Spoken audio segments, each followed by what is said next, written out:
All right. So let's start with classical propositional logic. It has an algebraic semantics, which is Boolean algebras. If you take formulas, modulo, probable equivalence, you get Boolean algebras. Now, stone duality turns this into a spatial semantics. So Boolean algebras dually correspond to stone spaces. And this correspondence can be seen as the algebras of formulas are related by a duality to spaces of models. Now, okay, here's a very handy feature of stone duality, that free algebraic constructions, which on the algebraic side they are like quotients of a certain algebra of formulas, but on the spatial side they become very explicit. So, for example, the free Boolean algebra on a set X dually is just the power of 2 x many times. Okay, this corresponds to all possible evaluations of the variables in X, and this is also reflected in coproducts, like Boolean algebras. Coproducts are very much like free algebras because you have to do sort of a free construction, and dually on stone spaces, these are just products, like Cartesian products.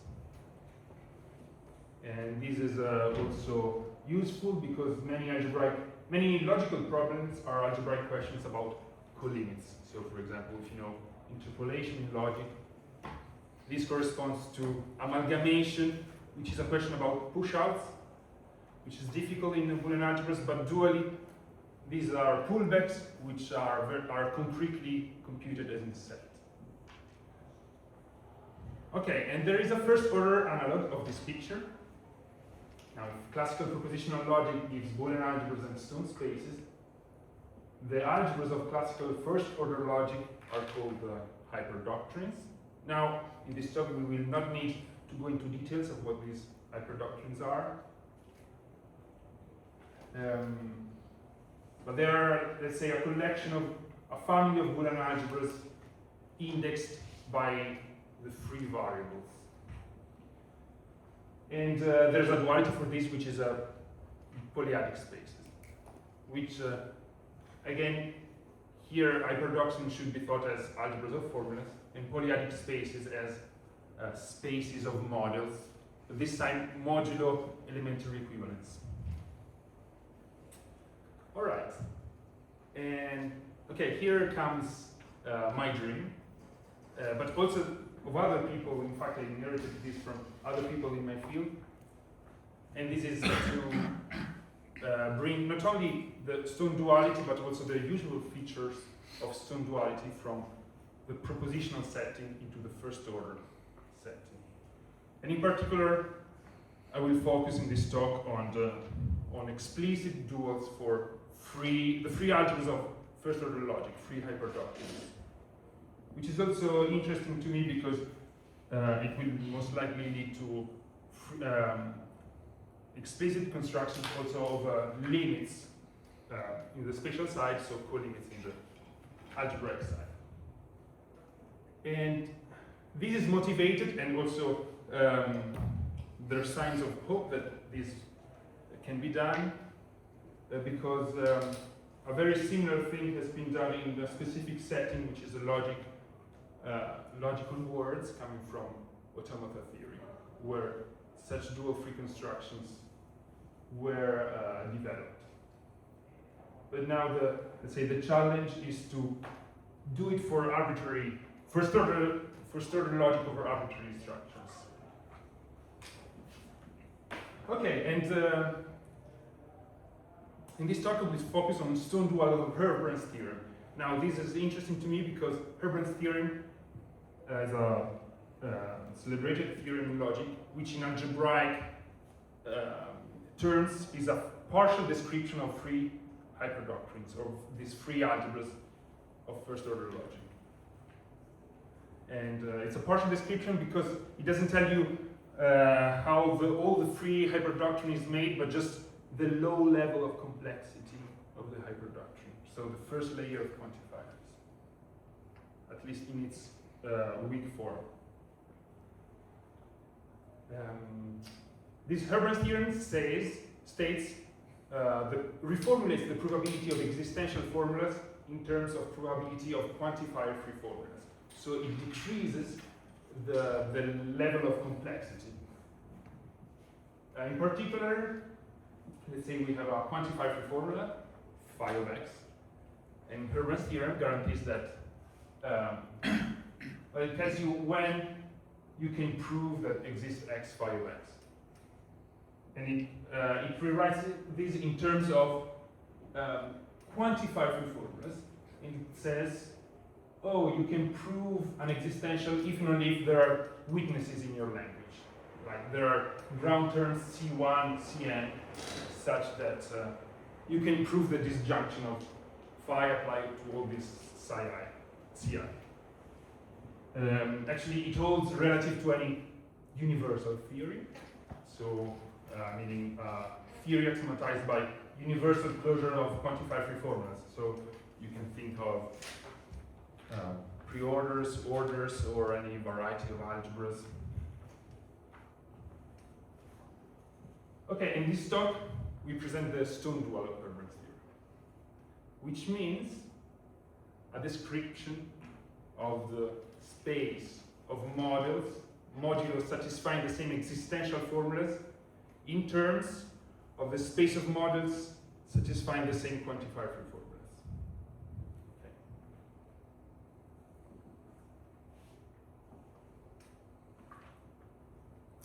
Okay, so actually you can forget all that I said before and just think I will present this, a description of the space of models satisfying the same existential formulas in terms of what happens when you quotient via quantifier-free formulas. And this is interesting for me because it's a first step towards a dual description of free hyperdoctrines. So if you iterate an appropriate generalization of this procedure, you can go up in layer of complexity and in the end get a description of the free hyperdoctrine. Okay, let's go a bit more technical. For simplicity, I will take the simplest possible setting, which is only relation symbols. We don't have functional symbols. We don't have equality. But it's important we take universal theory. So you can think of theory of preorders, or theory of directed graphs, or undirected graphs. Okay, and for two models, M and M prime of T, we write we say that M is existentially equivalent to M prime if they satisfy the same existential sentences. Let's see an example. Okay, so take the language consisting of just one unary operation, and let's say the empty theory, no axioms. Now what is a model of T? Is a set M together with a subset, the interpretation of R. Okay, let's see two examples of models. One, both with two elements. I made in blue the ones that satisfy R, and these two are not existentially equivalent because these as an element which does not satisfy R, so it validates this formula here. Exists X, not R of X, which is existential because this is quantifier-free, and we have an exist X. This is satisfied by this one, but not by this, so they are not equivalent. However, this one is existentially equivalent to this other one with three elements, two of which do not satisfy R. And remember that we don't have equality, otherwise they would have been different, but in our setting, we can only say, with existential formulas, we can only say whether the region R, the blue region, is empty or not, and whether the gray region is empty or not. You can only say 4 things. In fact, there are 4 models up to existential equivalence. And as representatives, we can take the model with 2 elements, one of which satisfies R, an element with 1 element that satisfies R, one with 1 element that does not, and the empty set. Okay, and what we will do, we will express this set in terms of the space of models up to quantifier-free equivalence. So let's see what is the space of models satisfying up to quantifier-free equivalence. Well, actually, we need pointed models, which is, let's take an x finite set. Think of it as a finite set of variables. An x-pointed model is a model together with a function from x to the model. So an assignment of the free variables in the model. So in the example we saw before, for a singleton, an x-pointed model is a model together with a function from the singleton to there. So just you pick an element in the model. Okay, and given 2 pointed models, nu and nu, we say that they are quantifier-free equivalent if they satisfy the same quantifier-free formulas with free variables in x. So let's see an example. These 2 pointed models, as models, they are the same, but when you, with these 2 different, let's say, assignments of the variable x, they're not quantifier-free equivalent because the one on the right satisfies R over x, but the one on the left does not. And this is a quantifier-free formula. Okay, but for example, the one in the middle is quantifier-free equivalent to this one because, let's say, I cannot detect the existence of gray elements because I would need an existential statement to detect the element that does not satisfy R. Okay, so if I have a pointed model, let's say from a finite set x, so a function from a finite set x to a model, its quantifier-free equivalence class, what it tells me? Well, the only thing I can say is for each element of x, whether it satisfies R or not, whether it's mapped inside here or inside here. So in the end, the equivalence class is just a subset of x. It tells me which elements satisfy R. So for this particular T that I presented, the x-pointed models of T, modular quantifier-free equivalence, is just a power set of x. Okay, and in fact, these x-pointed models assemble in a function from the category thin set up to stone. On objects, it maps x to the set of x-pointed models of T to modular quantifier-free equivalence. Okay, well, this has a very natural topology that makes it such a stone space, but we will skip it. And also, it has a natural assignments on morphisms. We skip it as well. But for the example of T, the empty theory in the language with one unary operator, this functor is just a power set functor. All right. Good. Okay, now our main contribution. Given a universal theory T, we want to describe the models of T up to existential equivalence in terms of this factor here, the factor of pointed models up to quantifier-free equivalence. So, in particular, when we apply our main theorem that comes soon, it will give us these four elements. They should arise from the factor, the power set factor in some way. Okay, let's see how. Okay, this is the main result. So given a universal theory T, You're, let's say, in a relational one-sorted language without equality.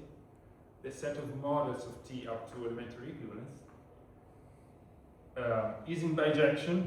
Well, I probably topologize is homomorphic too, but let's say is in bijection with a set of subfunctors of this functor with quantifier-free formulas that map finite products of inset op to quasi-products of stuff. Where a quasi-product means that the morphism to the product is correct. Okay, anyway, maybe we'll see an example to clarify what these conditions are, but it's I like it because it's very natural. So we have some functors which are very natural and easy to define, and it's a map that maps finite products to quasi-products, which is also quite easy. So let's see just the definition in the example we gave. So take the power set functor, which arose from the theory with just one unary operation.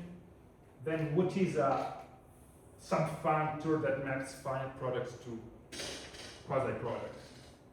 So it amounts to giving for each finite set X a subset of the power set of X, let's call it S of X.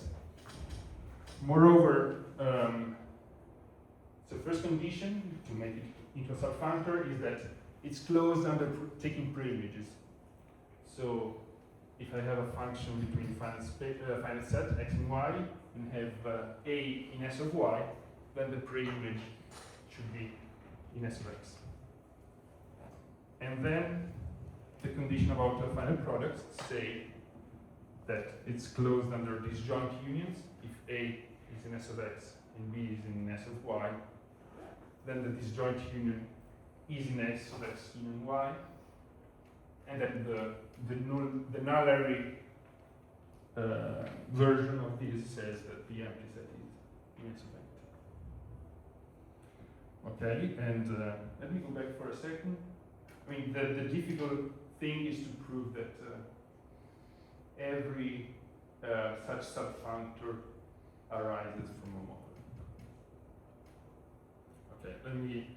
So for power sets, these in fact are the four possible subfunctors. One is the whole power set of X, assigns to every X the power set of X. One assigns to every X only the singleton X. You may, and it corresponds to this model. You may think of it as, okay, if I have my set X and I have a function going to this model, which elements of X can be colored blue? Well, since I'm only mapping things to, I can only map things to this blue thing, then the blue elements can only be the whole of X. And similarly, we have S of X constantly the empty set, which corresponds to this. And finally, S of X being the singleton empty for X equals 0 and the empty set for X not empty. And this corresponds to the fact that if I have a function from a finite set X to the empty set, well, there is no such function for X non-empty, but for X empty there is.